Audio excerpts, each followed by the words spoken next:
Today was the final day of testimony in the case of a Japanese exchange student who is charged with concealing a pregnancy, improperly disposing of the body of her dead child, and indignity to human remains. During cross-examination today, the Crown suggested that Narumi Bito was lying on the stand and was selectively remembering details in the hope of swaying the jury in her favour. A-News reporter Astrid Braunschmidt was there and has more.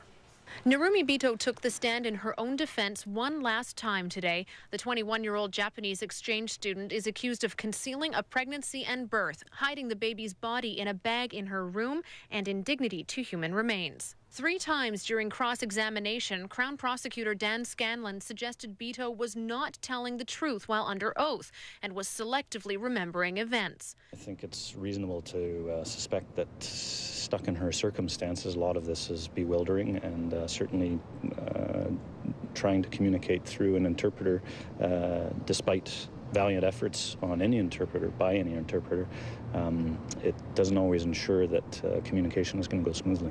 Bito sobbed when the Crown suggested she treated the baby's remains like garbage by putting them in a plastic bag and hiding them behind an armchair in her room.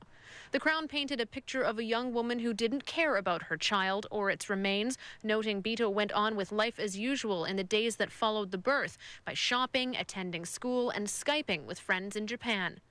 Bito came to Canada to study English at UVic in July. The remains of a full-term baby girl were found in a plastic bag in her room September 27th, 10 days after Bito gave birth. Bito insisted she didn't tell her homestay host about the birth because she didn't want to worry her.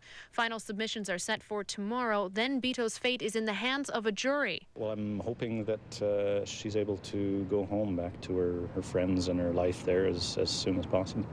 If found guilty, Bito faces a maximum of 2 years in prison. In Victoria, Astrid Braunschmidt, A-News.